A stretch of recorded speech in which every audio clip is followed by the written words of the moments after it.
When I woke up this morning about 3 hours before I normally do with a pounding headache, it was almost like an omen of exactly what today was going to be. And that has to do with Michigan preemptively self-imposing a 2-game suspension on head coach Sherrone Moore due to his actions during the NCAA investigation onto the Connor Stalions saga. Let's talk about it on this episode of Locked On Wolverines.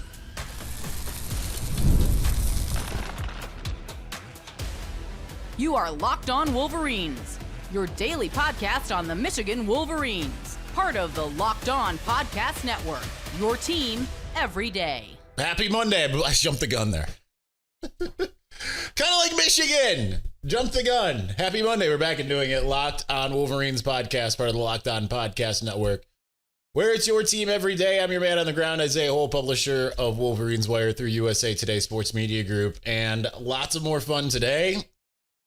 Started last night with the with the Twitter sphere and the rivals and trying to create something. We'll get into that in a second. Let's not completely jump the gun as we already have. But in case you're living under a rock, Michigan, according to ESPN, has self-imposed a 2-game suspension on Sherrone Moore for weeks 3 and 4. If you're doing the math there, that's Sherrone will miss coaching against the team that Michigan hired him away from. That's Central Michigan at home, and miss being on the road at Nebraska. Of course, he'll get to, if everything stands, coach at his alma mater. According to Pat Forty over at Yahoo, the Committee on Infractions is set to convene for a hearing on June 6th and 7th.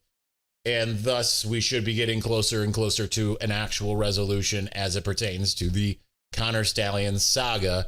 In case you missed it, don't remember, think it was pertaining to something else, Jesse Minter had agreed to a 1-year show cause and Steve Clinkscale to a 2-year show cause. They're suspended so long as that they're in the NFL for some of the added recruiting violations that were discovered through NCAA exposition throughout as they continued to try to find what they could pin on Connor Stalions, Jim Harbaugh, and the rest. Of course, you've got the rival fans, you've got fans of other teams. The Clemson ones, man. I see a few Clemson ones. It's like they're just throwing stones at glass houses in general. This is just nuts to me. But they're out celebrating, and they're tying Santa Ono, deciding to take the Florida job reportedly for about double the amount of pay. And as John U. Bacon put out there, no one in Michigan seemed particularly upset that he was departing the program. And when I say program, I should say institution. It's not a program, University of Michigan, because, of course, all the rival sports fans want to make Santa Ono leaving, the president of the university, right? Like, that's like their sole job is sports. That's like barely their job. Not leaving due to your proverbial hammer. But Sherrone, suspended 2 games by Michigan. I have a lot of thoughts on this, and hopefully we can get them all in here within the allotted time frame or what have you. Number one, I want to come back on those who say, well, if you didn't do something guilty, listen, what he's accused of is not having knowledge of the Connor stuff, of not having participation in all of that. It's on the text messages that he deleted. We did a little demonstration of how quickly it takes to delete text messages. This is what Sherrone did. He read Connor Stalions, and I have this on good authority. He read Connor Stalions' name in the paper. He went and saw that, I've got text with him. And all he basically did, having an iPhone, is just a little swipe, delete, done. They make it seem like it was something big and whatever. Now, is that well advised? No, it absolutely is not. It's very ill-advised that he did that. But that's not necessarily showing that there's anything that was incriminating. And again, I have on good authority that there was nothing that incriminated him, but that's still considered by the NCAA impeding an investigation, even though he turned them over and all of that. Okay, so that's number one. He was going to get suspended for his part in this. You can kind of see even just with the show causes and all of that stuff. given to Minter for contacting a recruit before the allotted time. That type of thing happens all through college football. And Steve Clinkscale, I don't know what he did to impede, but supposedly giving gear to a recruit who eventually became a commit, who eventually transferred away to him at like a camp of some sort. If I have I think that's what happened. I'm not 100 on that, but I'm pretty sure that's what happened. With them getting getting multiple show causes and all of that, Jim Harbaugh getting a 4-year show cause due to Burgergate and all of that, it's not unsurprising that the NCAA would want a heavy-handed punishment. Now, in this case, why do I have a problem? It's because it's not the NCAA that self-imposed this. This is, if Michigan would have put out a statement of some sort saying, like, this is what we're doing, this is why we're doing it, I'd have a little bit more of an easy time with this. I'm having an issue with Michigan here. I kind of echo what Steve Deace, Michigan podcast, tweeted out earlier today. I've had multiple people reach out to me from in and outside, the building, people who are tertiary to the program, but like kind of a part of the program or have been a part of the program. I've fielded phone calls from multiple people, and they're all upset about the same thing. It's Michigan self-imposing this. Now, if this was a self-imposition that came with, okay, and then the matter is therefore settled, then it would be kind of one thing, and Michigan could go out and say, like, all right, here's why we decided to do this and whatever. But otherwise, what it does is it does make Sherrone look like he did something that is guilty of punishment. Now, is the deletion of text messages guilty of punishment? Sure. Okay, that's all I got for you. Sure. But does it make it look like he's got something more that's going on with the Connor Stalions of it all? Yes. And this is going against the Don Canham, the former Michigan athletic director, turning a 1-day story into a 2-day story. Heck, it's turned into a 2-year story. Michigan could have kind of staved a lot of this off, but they handled things internally so poorly in so many ways. And when you look and see other schools where their NCAA investigations haven't played out in the media the way Michigan's has, Michigan's done nothing to combat it, right? Like, it's playing out in the media, and Michigan's not only done nothing to combat it, it's undermined its own case in a lot of ways. This kind of being one of them, right? And what it reminds me of, so while I was writing, I had The Mandalorian season 3 playing. Spoiler alert, but it's been out for a while. It's not really a spoiler, but there's a part where the main villain, I'm not going to even name it in case you haven't seen it. He says something to one of the other characters and says, like, give me the dark saber and I'll give you a warrior's death. And it's like, well, they're still in the middle of the fight. Like, the fight has not been decided. They're in the middle of the fight. And he's like, basically like, surrender. I'll kill you, but I'll kill you nicely, even though you could still win the fight. That's kind of what Michigan did. It's self-immolated in this moment. Because if I'm Michigan, I'm going more to bat, because you've already seen with Burgergate that the NCAA doesn't necessarily respect your self-imposed penalties, right? Michigan came out and said, we're going to suspend, because everyone thought it was the NCAA was suspending Jim Harbaugh 3 games. And it turned out it was Michigan. And then they still went around and gave him a 4-year show cause for the whole thing, for his pleasure. So if I'm Michigan, unless you have it and like on such good authority to the point where the NCAA is willing to like put out there, like, hey, we're going to drop this, then why are you participating in this sham trial, essentially? I think it's absurd. Now, of course, that's caused all the rival fans to proclaim the hammer's really coming, wait for the loss, all the losses of wins, vacations of championships, all of these things. We're going to get into that and more here in just a moment. But before we do get the supplies you need from the site made for the skilled trade, Supply House, whether you're in plumbing, HVAC, or electrical work, Supply House is the reliable way to order products online. Their easy-to-use website is packed with helpful resources and the latest product info to help you get the job done right. Plus, with a complete inventory of over 200,000 parts from 400-plus top brands, you'll find exactly what you need delivered fast from coast to coast. Need help with an order? Supply House offers expert support and industry-leading service, so you'll always talk to with a real person. And for the trade pros looking for an extra edge, their free Trade Master program offers exclusive perks like a dedicated phone line, free shipping, and discounts on every order. Thousands of skilled professionals are already taking advantage. Now it's your turn. Join the Trademaster program today at supplyhouse.com/TM and start ordering plumbing, HVAC, and electrical supplies in just a few clicks. Plus, use the promo code SH5 for 5% off your first order at thesupplyhouse.com.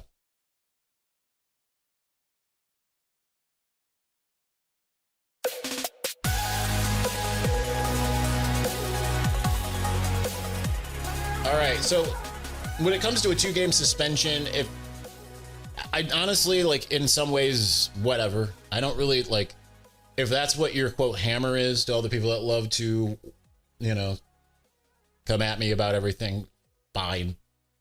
It's about what it was anticipated in some ways, right? Like, that there would be some kind of suspension for Sherrone. I think that was pretty obvious when it came to everything. I think if Michigan tried to fight it, then that would be a different story, but it's pretty clear that Michigan, as Steve put it, is feckless and is unwilling to go to the lengths that any SEC school would. For all of the, like, going to battle stuff that, you know, certain high level people within Michigan were, like, sending me during when the actual Connor stuff was going on. I don't know what they had to do with this. All I know is I haven't heard from any of them today. And it's just sad to me that's, you know, that you geared up for war and then capitulated at the first possible moment that you could. I don't really care, right? Ultimately, like, whatever. Like, I don't really care. But, like, don't tell me that, you know what they say, don't tell me you're doing something and it's raining. That's kind of what's happening in this. And of course, what this does is it gives not only rival fans a lot to work with, it gives rival programs a lot to work with. Now, you better get this buttoned up before long, because you probably already have lost recruits, because there are programs out there that have been negatively recruiting on all of this. And as long as this continues to be in the ether and, like, you know, good friend, colleague Pete Futox putting out stuff like, which I disagree with. He's like, you know, now that the transfer portal, you can, you know, go ahead and punish teams with 2-year postseason bans and stuff like that. No, that's basically akin to the death penalty now, because you'd lose your whole roster, right? Like, you just would. And, like, then you have to try to rebuild the whole roster. And yeah, you could do it a lot faster than SMU could have, but that would be excessively punitive. Because what are we really talking about here? What we're talking about at the core of it all is Connor Stalions' cat and mouse game. And the question of which, again, does the NCAA have any evidence for 1163 bylaw being broken? It does not. Now, they can sit there and say, well, he went, you know, or he sent people, and we know this. You actually don't. You just go off of what has been kind of presented to you. Michigan's whole response was that you don't have any evidence of this. And what Connor said in the documentary is basically what I've been told it essentially happened. They're accusing him of sending his mom to scout Purdue. Pretty much it. Okay. So that's the crux of the, quote, cheating. And everyone that are rival fans are like, this is the Houston Astros ramped up to 11, man. Then you've got the other stuff, which is, did Jim Harbaugh know? Did Sherrone Moore know or participate? Did Jesse Minter? And there's zero indication that any of these people knew. And I've been told quite definitively by multiple people that none of them had any idea. Wasn't orchestrated by them. They didn't even know. So that's number 2. Number 3 was Sherrone deleting a text chain with Connor Stalions, who's been around and on staff in some capacity, essentially, since Jim Harbaugh arrived. Was that wrong? Like I said before, sure. So with all of that, I still just, like, at this moment, I can't even be angry with the NCAA for trying to assert itself after basically any other school out there, like the Tennessees of the world, make them look completely feckless and ridiculous. And then Michigan says, would you like some power? Here it is. Go ahead and take it. So my whole thing here is essentially about Michigan's response, because Michigan, with its tough NOA response, decides that it is just going to bend the knee as fast as possible. You play the Game of Thrones, you either win or you die, and Michigan has chosen death. It's unbelievable to me. That said, is it an appropriate punishment? Again, I'll say sure to that. And people are going to get mad on the Michigan side. People are probably going to get mad because on the rival side because that's what they do. I just think it's absolutely just shows you how sad and pathetic Michigan is. Again, this is an athletic department that still does not know Connor Stalions' side of this, barring what they saw in the documentary. They've never talked to him about it. So they don't even really, in some ways, know what they're fighting, right? They don't know what they're up against. And therefore, when the NCAA comes crawling and saying, you know, here's what we're charging you with, and they're like, you have no proof, and the NCAA doesn't show them proof, they still are willing to bend the knee just in case the NCAA will show them. I say this as someone wearing a shirt currently that says Product of Grace, that the NCAA will show them grace and mercy. And yet, what we've seen from the NCAA in the Burgergate scandal, as well as this one, is that the NCAA does not want to show grace or mercy whatsoever, right? Now, do I think anything else is going to happen for Michigan in this? I mean, yeah. Do I think it's going to be anything that the rival fans have been salivating over? I still contend no. A 2-game suspension, ultimately, with a team that theoretically should be able to run itself to some degree with some of the leadership that they do have. They have a couple of people on the staff who have been head coaches elsewhere. You've got Biff Poggi as an assistant, AD or assistant coach or whatever, who absolutely could, I would imagine he would be one of the first people that would actually be tapped to coach those 2 games. That makes all the sense in the world. Then you've got guys like Lou Esposito. You've got Chip Lindsey. You've got a litany of guys who have been kind of in that position, or even just a guy like Wink Martindale that's been around the block. He can entrust the defense to some degree to any of the many defensive coordinators that are on the defensive side of the ball for those 2 games. I don't think you really have to worry about week 3. Week 4 is the one, which is probably the one game on the schedule that I had kind of circled as a likely loss, if any. Anyway. So you have a lot of options. It's just, to me, it's sad to see Michigan in this spot. Again, I've heard from multiple people who feel let down and betrayed by the AD in this form. And I say that as someone who knows and likes a ton of people within the athletic department, right? I make no secret of some of the relationships that I have there. And I can fully understand their concern because it just seems absolutely ridiculous to me that this is where they're at.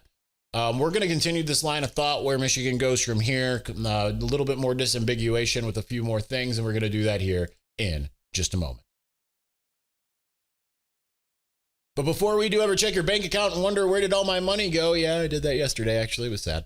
But between dining out, online shopping, and entertainment, it's easy to lose track. That's where Monarch Money comes in, your personal CFO, giving you full visibility and control over your finances. Monarch Money isn't just a budgeting app. It's a complete financial command center. You can track all your accounts, investments, and spending all in one place, so you just stop managing your money and start building wealth.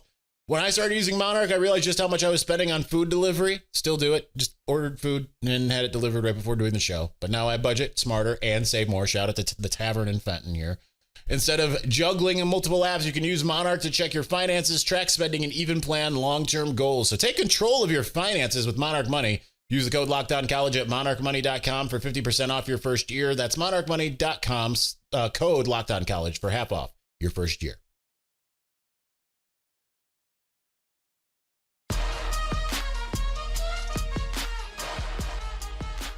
You know what always makes me more excited than anything is that we were doing a whole show about this.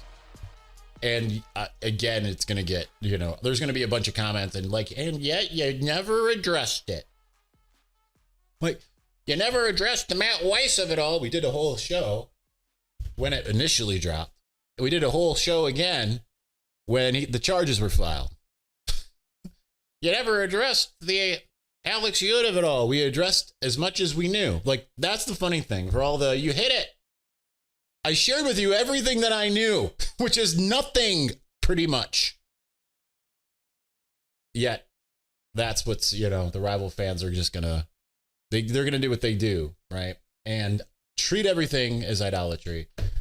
You can hear the frustration in my voice. Part of that is the cluster headache that I got going on. The other part of it is just the fecklessness of Michigan. Not even the NCAA. Who cares at this point?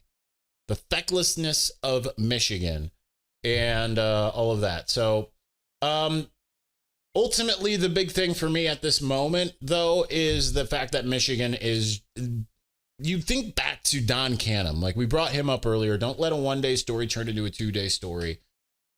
Used to be like the axiom of Michigan. You know, Michigan never had any NCAA violations. And, you know, I think that the ones that they've faced in the last couple of years are just absurd, to be honest. And then you had like, it all started kind of with Stretchgate back in the Rich Rod era, which, again, kind of absurd, right? Like I find most NCAA violations absurd, right? Like, you know, solidarity with you down in Columbus. I think that Tatgate is kind of absurd, but it is what it is, right? And so you can say the same thing back to me. It is what it is. It's all very absurd to me. It's a lot of selective enforcement, and, you know, certain teams get to be poster children of whatever the NCAA is feeling it's tough about and all of that stuff, right? That said, it's really not about that to me at the moment, because Michigan had been the paragon of integrity and not just integrity, really just the idea of like, we're going to get ahead of these things. We are leaders and best. We're going to get ahead of these things. Where's the statement, right? Where's like, this is dropped by ESPN, and it's like, if this wasn't self-imposed, if this was the NCAA or whatever, then I think I would be fine with it just being dropped on ESPN, but this is self-imposed, and Michigan's just going to let everyone else fill in the gaps, fill in the blanks. Sherrone Moore is going to go down as being a guy who has already been suspended for one game in 2023 for his role in Burgergate, and now at least 2 games, you know, because who knows what the NCAA is going to add on at this point. I can't begrudge the rival fans that want to say things about like, well, they're going to look at it as a repeat offender. Well, I don't know, right? Maybe that is how they're going to end up looking at it with him and whatever. Is it going to result in a show cause or anything? I don't think so. And I think that's where Michigan would go to bat. Show cause it's not like you're fired. You just have, like we talked about this last week. Show cause just means that the university and the NCAA basically have to, it's like a probationary scenario, right? It's not the be all end all. Jim Harbaugh could be hired tomorrow by anybody. And they're just going to have to every 6 months meet with the NCAA for 4 years, right? Like it's not like a prohibitor. It's a hassle that no one wants to go through because it opens up the books in the same way that this has become a lot less about what Connor supposedly did and a lot more about whatever else the NCAA was able to find to tack on to the NOA. Okay. So if I'm Michigan, though, I'm trying to protect my head coach a little bit. But they did the opposite of that. They threw him to the wolves and said, good luck, right? That's going to follow him forever. And I can't imagine he's excited about it. He's now learning exactly how Jim Harbaugh felt when he didn't really trust the AD and the administration at certain points. But Michigan's going to let everybody have their say. Like, how can anyone defend what Michigan's decided to do, right? Because rival fans aren't going to defend it. They're going to say you should have gone further, because they are going to think of whatever the worst possible case scenario is, right? Like Sherrone Moore had a chance to take down baby Hitler and then opted not to, right? Like they're going to come up with weird scenarios in their mind, and that's going to be what the truth is to them.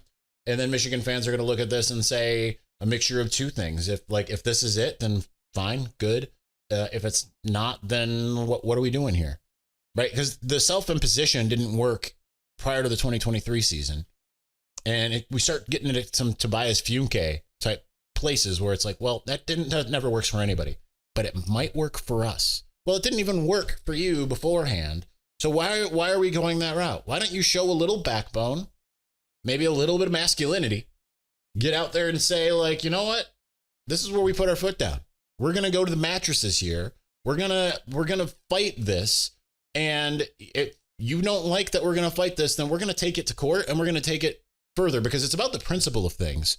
And Michigan is basically saying, you know what? You are allowed now to go ahead and besmirch us as much as you want. You're able to label us whatever you want. And we're just not going to fight you on that, because we want the hassle to go away. And not to sound like Steve, But it really is kind of the most low T response that you can possibly have, just to not even fight it, to just, we're not even going to let you know what we think about this. And you can sit there and say like, well, we're not allowed to talk about whatever because, the NCAA, they've got the NCAA's put out statements about Michigan. Meanwhile, we don't know what MSU is under investigation for, right? Like usually you don't know. Usually you find out, oh, that team did something and now they're punished. Whereas with Michigan, we've known every step of the way exactly what's happening. And Michigan seems to have no problem with that as they are dragged through the mud and will forever have what a lot of people, not you, the fan, not the Michigan fan, but anyone that's a rival fan who is sore because they lost to Michigan sometime in the last 4 years, are going to sit and look at it and they're going to sit there and think, man, those championships are completely bogus, and Michigan did nothing to help itself with its reputation.